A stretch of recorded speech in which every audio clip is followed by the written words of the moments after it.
केले बेचने वाली चुड़ैल।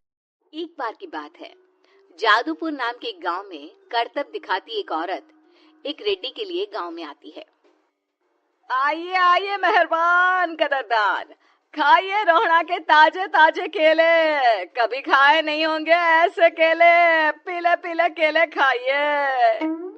ये कहकर रोहड़ा हाथों में 4 केले लिए उन्हें सर्कल में जोर जोर से हवा में उछालती हुई करतब दिखाती है, जिसे देखकर आसपास के सारे बच्चे अपने अपने मम्मी पापा से उस औरत के पास जाने की जिद करने लग जाते हैं।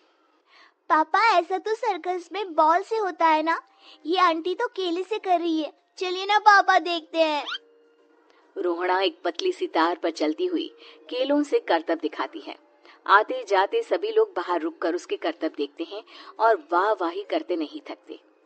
जैसे ही एक आदमी पास आकर उसे पैसे देने लग जाता है, तब वो कहती है, अरे नहीं नहीं साहब, मैं करतब तो बच्चों के मन को बहलाने के लिए करती हूँ, धंधा तो मेरा केले का है। पीछे देखो मेरी रिड्डी, जो भी मेरे केले खाएगा मेरी तरह चुस्त दुरुस्त और तंदुरुस्त हो जाएगा। पता चलता है क्या कि मेरी उम्र 55 की है। अरे पर ऐसे ठंड के मौसम में कोई केला क्यों खाएगा?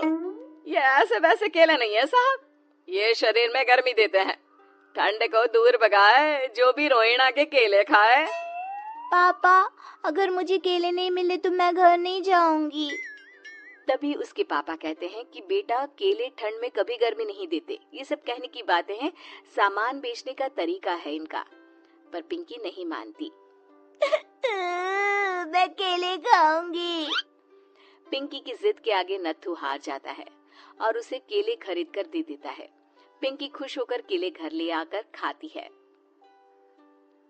अब मैं भी करतब करूंगी, कितना मजा आएगा, जादुई केले। पिंकी पहला केला खत्म भी नहीं करती कि वो बेहोश हो जाती है।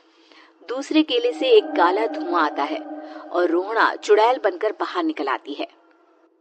मेरे भूतिया केले बच्चे न खाए, ऐसा हो ही नहीं सकता। जादूपुर वालों, कब तक बचोगे? आ गई हूँ मैं रोहड़ा, जिसका कोई नहीं कर सकता सामना। रोहड़ा पिंकी को गोद में उठाकर काले धुएं में कहीं गायब हो जाती है। शाम के वक्त नत्थू घर लौटता है और पिंकी को घर में ना पाकर उसकी माँ से कहता है, माँ पिंकी कहाँ है? अरे बेटा, उसे तो तू सुबह करतब दिखाने ले गया था ना, फिर कहाँ वापस आए तुम दोनों? मुझे लगा तू उसे अपने साथ मंडी ले गया होगा। हे भगवान, मेरी बच्ची कहाँ गई? मैं उसे घर ही तो छोड़कर गया था माँ। नत्थू गांव के घर कोने में अपनी बेटी को ढूंढता है, पर उसे वो कहीं नहीं मिलती। परेशान होकर आके रो रो कर नत्थू हिम्मत हार कर घर लौट आता है। अगली सुबह रोहड़ा फिर से करतब दिखाने आती है और इस बार पिंकी की तरह रोनी केले खरीद लेता है। 50 रुपए दिए थे पापा ने, सारे पैसों की मैंने केले खरीद लिए हैं। अब मैं भी आंटी की तरह ही करतबबाज बन जाऊंगा। यही सोचते हुए रोनी केले खाता है और पहला अकेला केला आधा खत्म भी नहीं करता कि चुड़ैल उसके सामने आ जाती है। मेरे साथ चलने का समय आ गया है रोनी। ये तो बस शुरुआत है, अब इस गांव के सारे बच्चे धीरे धीरे मेरे कब्जे में होंगे, एक बच्चा भी नहीं बचेगा। ये कहकर रोना रोनी को गोद में लेकर काले धुएं में अदृश्य हो जाती है। इसके बाद हर रोज गांव में से कोई ना कोई बच्चा गायब होता, पर ऐसा क्यों हो रहा है किसी को भी समझ में नहीं आ पा रहा था। रोज की तरह अपनी बेटी पिंकी की तलाश में नत्थू गांव के एक तालाब के पास बैठा रो रहा था। कहाँ गई मेरी पिंकी? शकुंतला के जाने के बाद एक वही तो मेरा सहारा थी। अरे उसकी आत्मा कोस रही होगी मुझे कि मैं अपनी बच्ची को संभाल भी नहीं पाया। नत्थू ये कहता हुआ रो ही रहा था कि तभी तालाब में से उसे शकुंतला की आवाज सुनाई देती है। कहाँ थी तुम शकुंतला? हमारी बच्ची और सारे गायब हुए बच्चे रोहड़ा के कब्जे में हैं। वो बच्चों को जो केले देती है उससे बच्चे बेहोश हो जाते हैं और उसके कब्जे में आ जाते हैं और वो उन्हें ले जाकर काली दुनिया में ले जाती है। पर वो ऐसा क्यों कर रही है? ये मैं नहीं जानती, पर उस दुनिया का रास्ता मैं आपको बता सकती हूँ। जहाँ ये नदी खत्म होती है वहाँ एक केले का पेड़ है, उसके नीचे एक दरवाजा है, वहीं से रास्ता जाता है उस दुनिया का। ये कहकर शकुंतला की आत्मा गायब हो जाती है। गांव के सभी लोग झुंड बनाकर उसी रास्ते से काली दुनिया में चले जाते हैं और वहाँ देखते हैं कि सारे बच्चे वहाँ काम कर रहे थे। पापा मुझे ले चलो यहाँ से। पापा पापा। सभी बच्चे अपने मम्मी पापा से लिपट जाते हैं। तो तुम लोग यहाँ तक आ गए? क्यों हमारे बच्चों को पकड़ लिया तूने?